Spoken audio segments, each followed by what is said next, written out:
Sebelum bumi dibentuk, sebelum bintang pertama dinyalakan, sebelum debu pertama dihembuskan menjadi makhluk yang hidup, ada satu suara yang berdiri di atas segala suara, yaitu suara Sang Raja, suara kekekalan.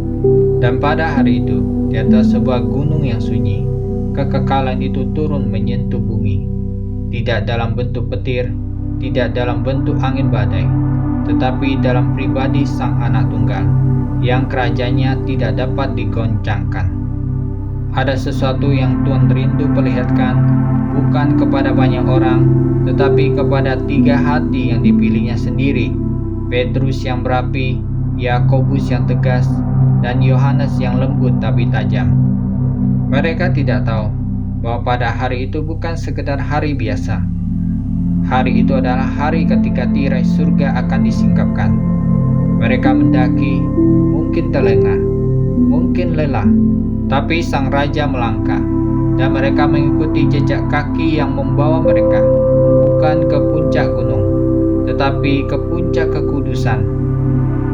Saat Sang Raja berdoa, bumi tidak lagi berbicara, angin menahan nafasnya, gunung menjadi saksi bisu.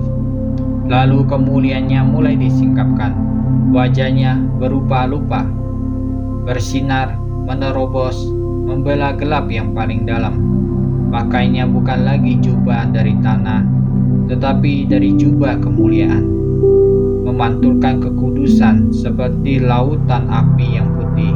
Dan murid-murid, mereka tidak lagi berdiri sebagai manusia biasa, mereka berdiri di hadapan Sang Raja.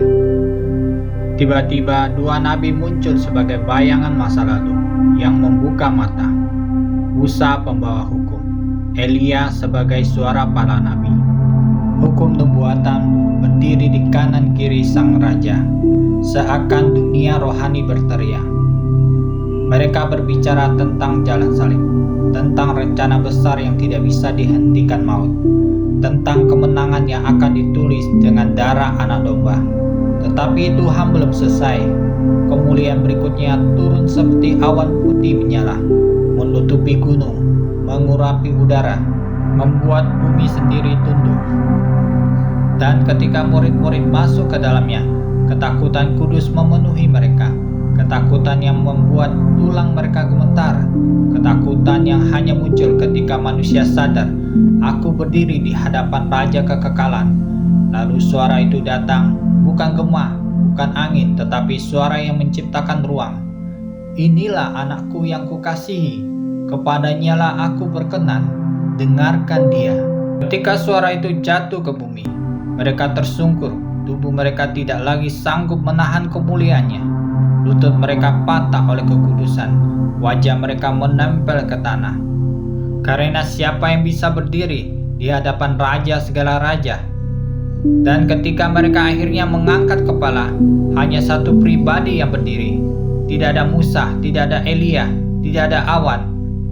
Hanya Yesus, Sang Raja itu, Sang Kekudusan itu, Sang Anak Tunggal itu, yang awal dan yang akhir, yang hidup sampai selama-lamanya.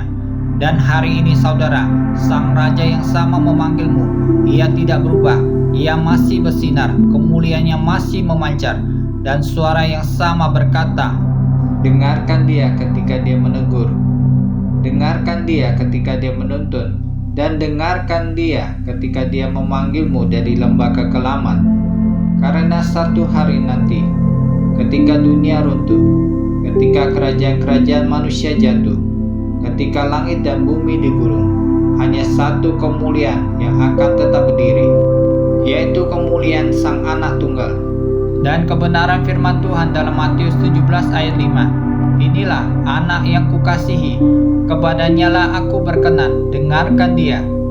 Biarlah kekudusan Sang Raja turun atas hidupmu, biarlah kemuliaannya membenamkan ketakutanmu, dan biarlah api kerajaannya hidup di dalam rohmu. Dan Tuhan Yesus menyertai kamu sampai akhir zaman. Haleluya.